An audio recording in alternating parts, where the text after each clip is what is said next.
I enjoy being bilingual. I like to be bilingual, single, and ready to mingle.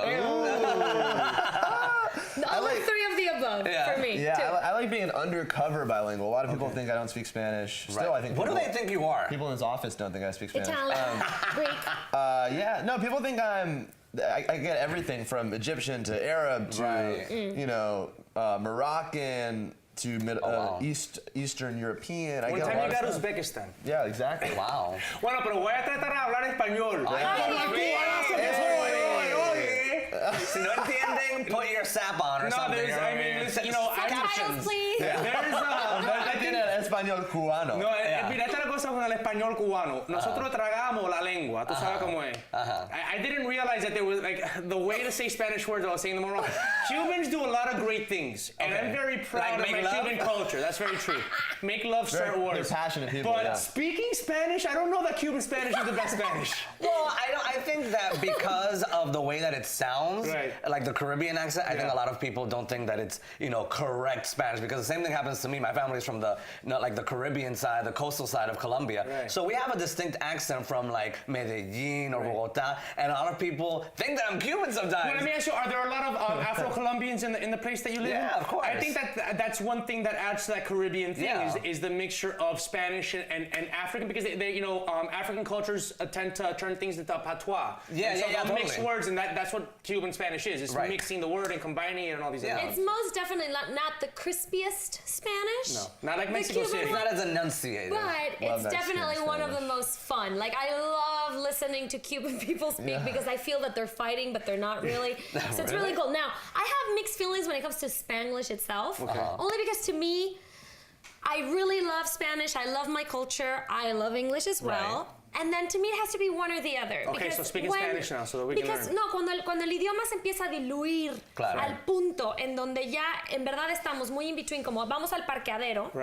¿Qué es eso? ¿Qué es el parqueadero? Estacionamiento. El estacionamiento, claro, o sea, cosas así. O por ejemplo, el te llamo para atrás. What the hell is that? That's not. I thought that was This is the one that's just because slang. I call you back. Voy pa'l Rufo. It's not slang. You can call it slang, but it's just like a literal translation of English because it's now Spanglish. Y es te llamo de regreso. Claro. Entonces, o de vuelta. Pero digo, hay diferentes cosas en donde digo, ay, el español. And I'm very anal when it comes to languages. But I think Spanglish can also mean kind of interrupting your Spanish with English words. You know what I mean? Like, or vice versa. The way we do it right now. Right, which I think is okay. It's just... But that's going back and forth. Yeah, I get what you're saying about changing the literal translation. I mean, you're totally right. I get what you're saying when it comes to that kind of Spanglish, but I'm talking about the Spanglish that is already diluted. There is an actual mix between English and Spanish where I'm like, ¿qué es esa palabra? Or things like that. So I try to, when I speak Spanish or English, with either or. Yeah, either or, just to kind of like, practice one language and be as grammatically correct as possible. Yeah. Para no tomar la mala costumbre de estar diciendo barrabasadas cuando hablo, Spanglish, you know what I'm saying? Yeah, because I mean, for certain cases, I have to say, me sangran un poquito los oídos. Well, and the thing with Latin America too is that there's probably a wider spectrum of Spanish among Spanish speakers in the world.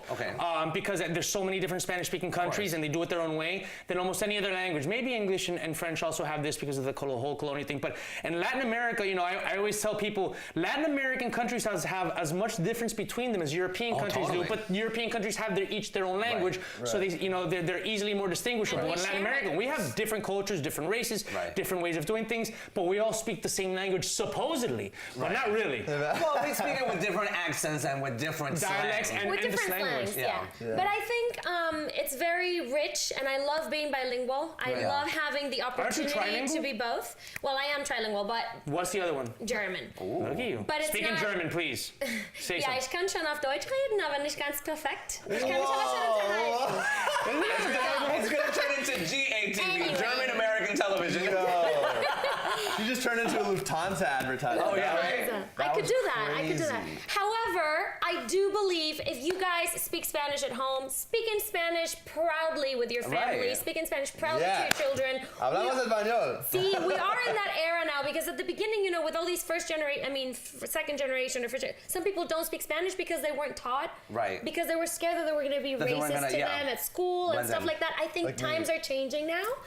And now we can proudly speak Spanish, and I think sooner than later we're gonna take over the world. Oh my gosh! And gosh. Spanish is gonna be the main language, hopefully, because I love it. That not only happens with our culture. You know, I was talking to a Filipino friend the other day, and the same thing. You know, like his parents were the first to get to this country, and they didn't want to teach him English because they wanted him to blend in. Tagalog. They wanted to teach him English. But he was just telling me that he was watching YouTube videos and how sometimes they speak Tagalog and then they throw in some English word, and I'm like, oh my God, that's the same thing that happens with Latinos. Like I thought it was just us.